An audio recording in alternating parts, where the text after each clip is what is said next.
In this video, I'm going to show you how to design a quick and simple field survey using ArcGIS Field Maps.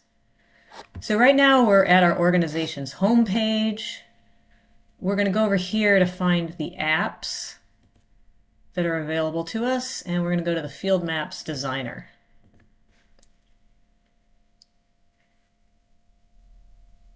And I'm going to create a brand new map from scratch. And I'm going to call this RMC Campus Features.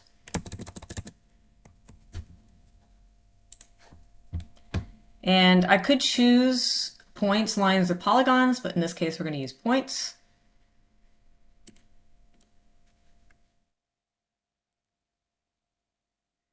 We are not using high accuracy GPS receivers. We're just going to be using our phones or our tablets. We can leave all this at the defaults, but I do want to go to the advanced settings and I want to set the specific coordinate system. So I'm going to choose a specific coordinate system. I need to browse.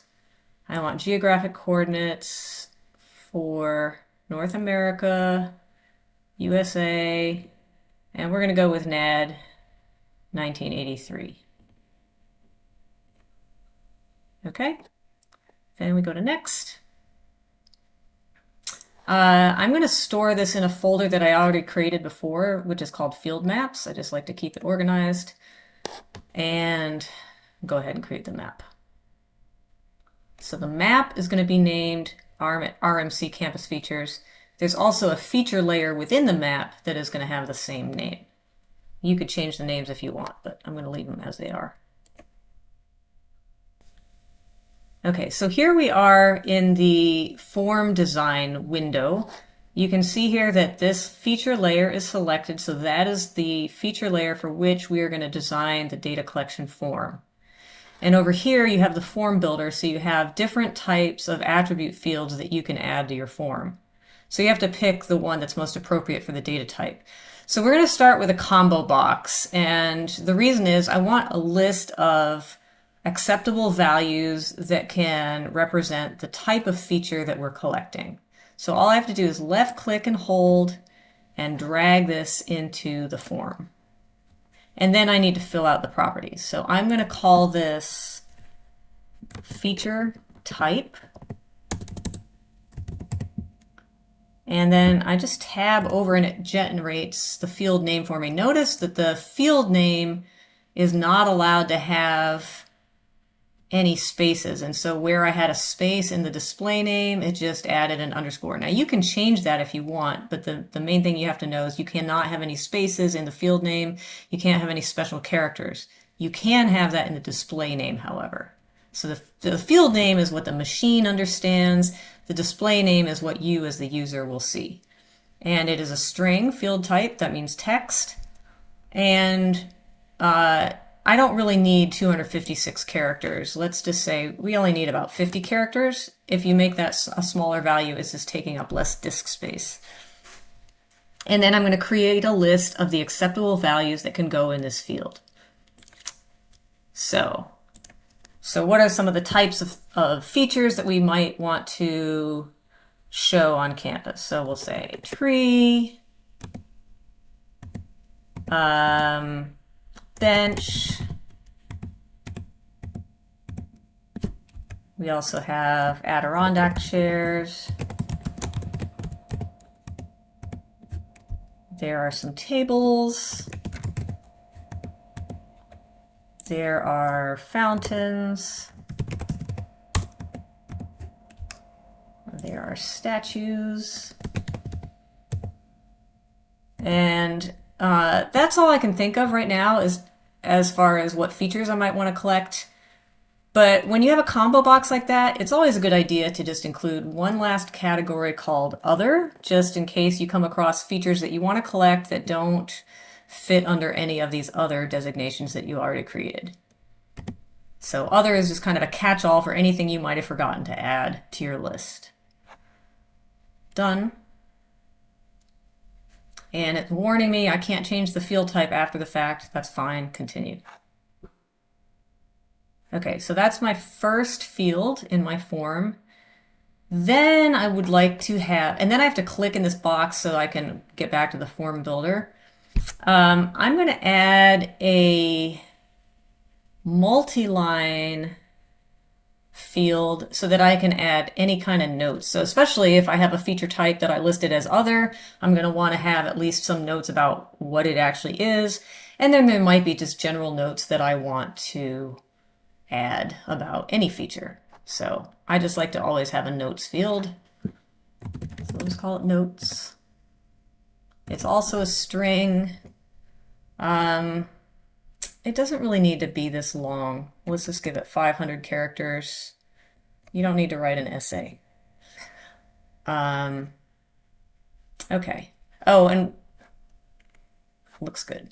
What I forgot over here on the feature type though is I want to make that required. You have to at least enter the feature type. I'm going to make the notes optional, so I'm not clicking that required box. And you can see here, feature type is required, notes is not required, that's optional. And click here again. That's really all I need to add for now. I could add additional fields if I wanted, but I'm just going to keep this very, very simple. Automatically, things like the data collection time and date are going to be automatically added. So I don't need to add a field for that. And the same thing for the user who's collecting the data, that's also going to be automatically added when you collect the data. So we really don't have to add those specifically. So we're just going to go ahead and save this form. Okay, and then I'm going to go to offline. So here, sometimes you're going to be offline, like you're not going to be on the mobile network necessarily. Maybe you're in a place with no cellular reception or no Wi-Fi. You still want to be able to collect data, and it helps to have a map area designated so that you still have a base map to work with when you're there. So we'll go to map areas, and we're going to manage the areas. And we're going to create our offline area. Now it's going to give you some tools where you can actually outline your area of interest. I don't need the whole United States. I'm just collecting data on the Randolph-Macon College campus. So I'm going to zoom in until I can see Ashland, and there's the campus. And then I'm going to use this tool to draw a box around it. And that's basically going to be my map area. And the level of detail I want, since I'm working in a small area, I'm going to go ahead and make it as fine detail as possible. And that's good. And I'll save that.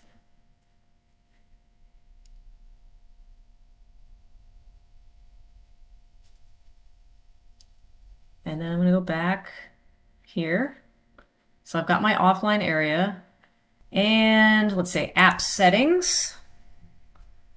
Here's where we show, or here's where we determine how we're collecting the data. So I'm going to set, by default, the required location accuracy for data collection is 10 meters. If your accuracy is worse than that, it's just not going to collect the point.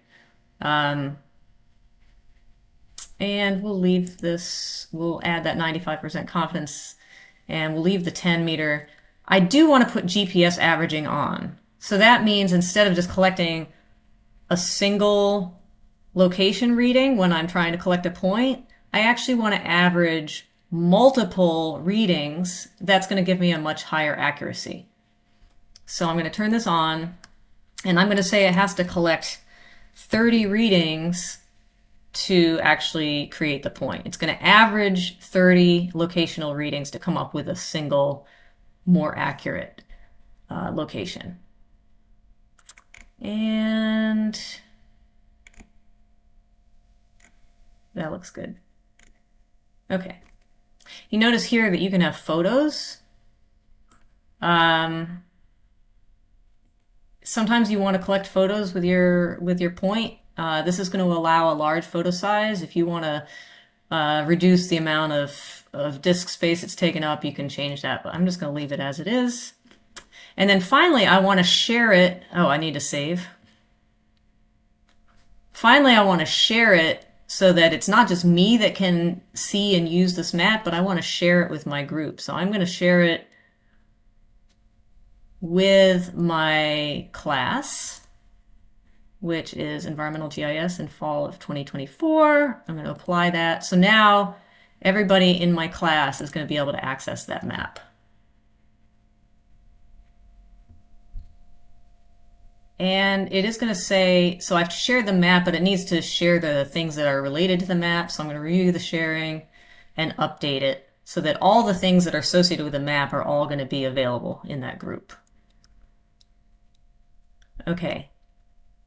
So now if I go back, so I'm pretty much done, I think, here. So now if I go back to the home page, if I go to my content and I go to my field maps folder, you can see that web map that I just created and its associated field layer.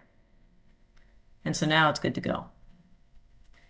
And if I look at this feature layer, let's open that up for a minute.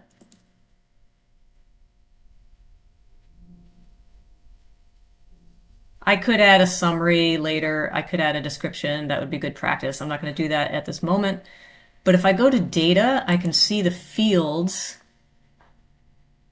that are in this data set. And you can see the feature type and the notes are the fields that I added manually. All the rest are fields that the system added automatically. So you can see it's going to add the creation date, the creator, the edit date, the editor, and any photos and files that someone may need to add. So I didn't have to do anything with that. I just needed to add the specific fields for feature type and notes. And I'm not sure why they're not in the order that I created them, but that's a minor thing. All right. So right now there's obviously no data in there because there's been no data collected. You can also specify which fields are actually displayed to the user.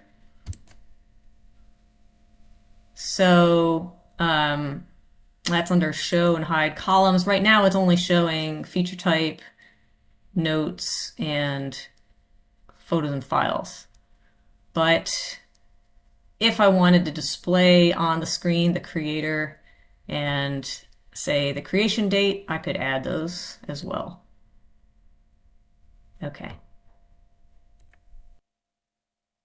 You can see that the creation date and creator are locked. That means in the field you can't edit that. It's just automatically adding that information, and you shouldn't be able to edit that because you shouldn't be able to override what the actual creation date is and who the actual creator is. Okay, so now we're ready to collect data in the field. We'll have to just get this map onto our phones.